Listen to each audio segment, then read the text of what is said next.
Jadi antum setelah membaca Al-Fatihah, seharusnya antum mencari surat-surat yang dibacakan sesuai dengan kebutuhan antum.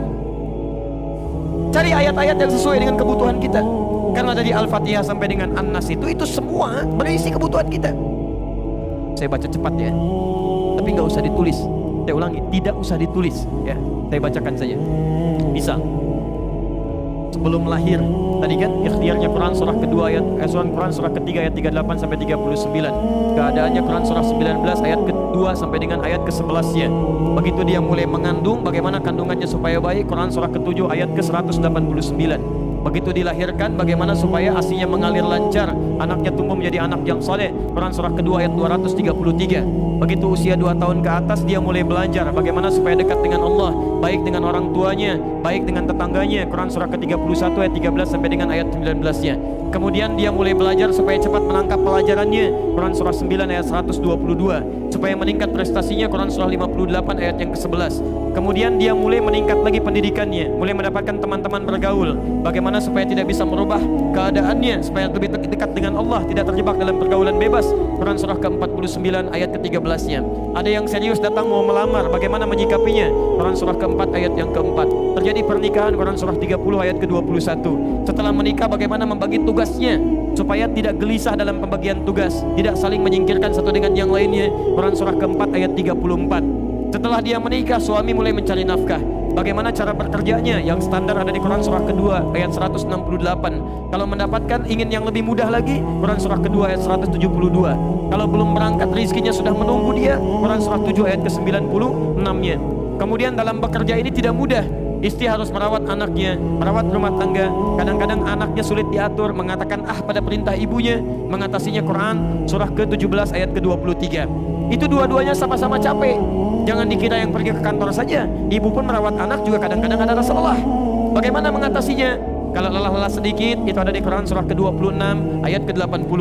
Kalau sudah mulai menjadi penyakit, bahkan kata dokter nggak ada obatnya, bagi Allah nggak ada yang mustahil. Quran surah ke-21 ayat 83 sampai dengan 84. Kadang-kadang Anda yang bekerja, ada orang yang tidak suka dengan Anda, ada yang usil, ingin menyingkirkan Anda, menyungkurkan Anda. Ada perlindungan dari Allah di Quran surah ke-17 ayat 79 sampai dengan 81. Kalau ada yang membuat diri Anda tersesat sampai mengatakan, ya Allah kenapa dia begini, ya Allah apa nggak ada solusinya, selalu ada. Amalkan di Quran surah ke-21 ayat 87 sampai dengan ayat ke-88-nya. Sampai Anda beraktivitas lagi, mendapatkan kesenangan hidup, harta mulai melimpah, Masya Allah, rumah semakin luas, syukuri itu semua dengan mengamalkan tuntunan di Quran surah ke-14 ayat yang ke-7-nya. Tapi ketika datang ujian, tingkat ujian bisa macam-macam. Ada yang ringan, yang menengah, kemudian yang kuat. Pelajari itu supaya siap menghadapinya. Di Quran surah kedua ayat 214. Solusinya di Quran surah ketiga ayat 142. Cara sabarnya di Quran surah kedua ayat 155 sampai 157. Sampai Anda terus berkembang, usia 40 tahun, orang tua masih ada, ingin berbakti pada orang tua, ada di Quran surah ke-46 ayat yang ke-15-nya. Sampai kemudian Anda semakin sepuh mengatakan, ya Allah, apakah saya akan hidup untuk selamanya? Tidak. Satu saat kamu akan meninggal. Bagaimana cara meninggalnya, ya Allah? Kamu akan kedatangan maut di Quran surah ketiga ayat 185. Maut itu datang lewat malaikat yang diutus, Quran surah 32 ayat yang ke-11. Bagaimana cara diambilnya, ya Allah?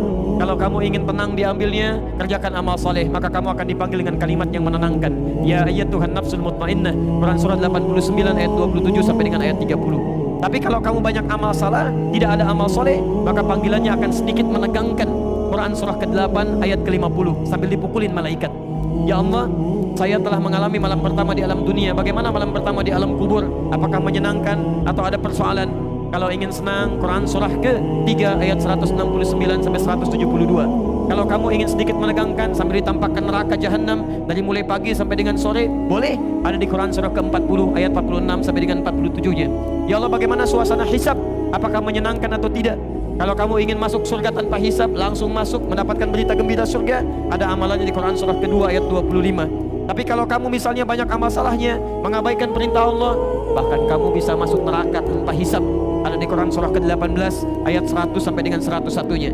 Ya Allah, bagaimana suasana surga nanti, ya Allah? Ayo kerjakan amal saleh. Ada surga bersama Rasulullah tingkat yang paling tinggi. Amalan di Quran surah ketiga ayat 31, Quran surah 59 ayat yang ke-7, Quran surah 33 ayat 21. Ada surga yang di taman surga yang memberikan langsung Allah, bisa melihat Allah tanpa hijab. Quran surah 75 ayat 22 sampai dengan ayat 23. Ada amalannya di Quran surah ke-51 ayat 15 sampai dengan ayat 23. Ada ayat surga seluas langit dan bumi. Kemanapun kamu beraktivitas tidak akan pernah menemukan ujungnya. Quran surah ketiga ayat 133 sampai dengan 134. Ada semua.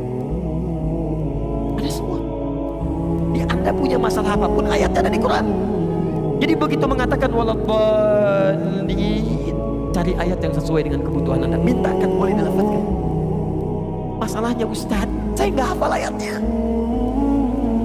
Jadi yang dibaca dari subuh sampai isya, Anas lagi, minal jinnati, dan dikabulkan oleh Allah. Mimpinya ketemu jin terus gitu kan. Itu yang boleh dilafadzkan.